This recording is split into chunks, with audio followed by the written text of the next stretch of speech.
වෙසක් පෝය දිනය උදා වෙමින් තිබුණා. මහා මායා දේවියට බෝසත් කුමාරයා ඉපදීමට දින ආසන්න වී තිබුණා.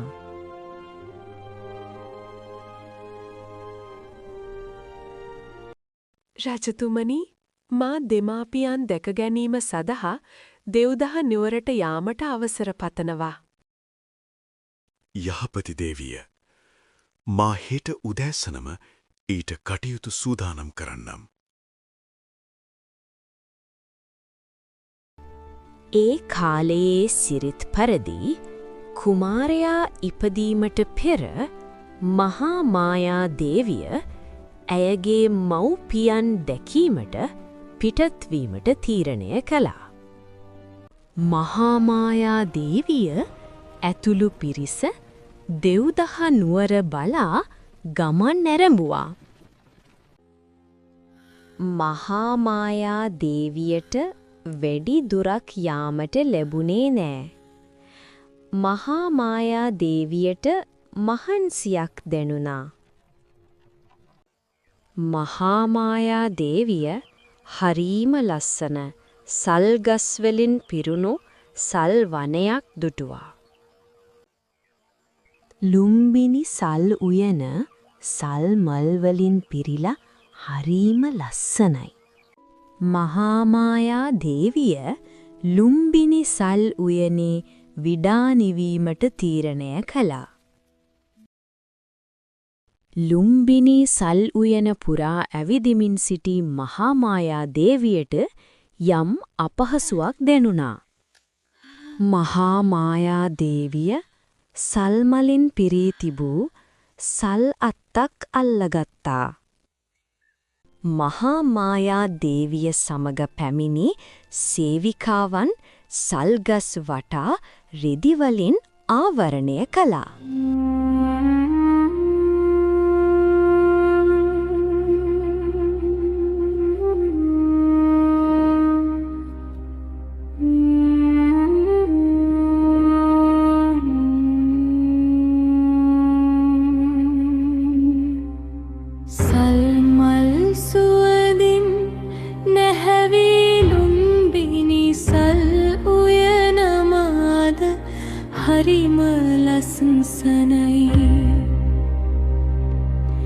වෙසක් පොහොය සඳ සිසිලෙන් මෙත් කරුණා පුන විහිදෙයි.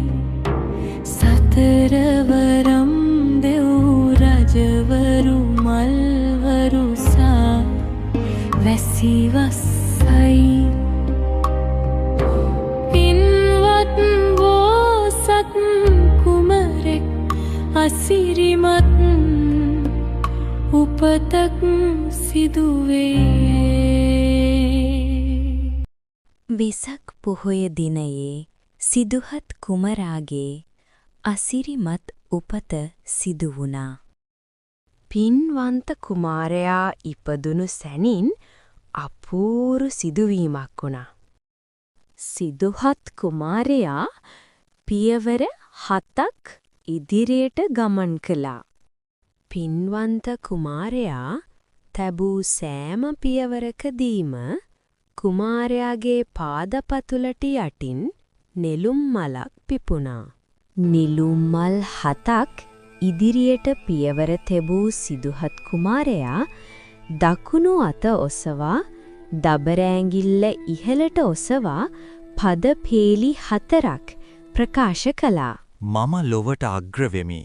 මම ලොවට ජේෂ්ඨ වෙමි. මම ලොවට ශ්‍රේෂ්ඨ වෙමි.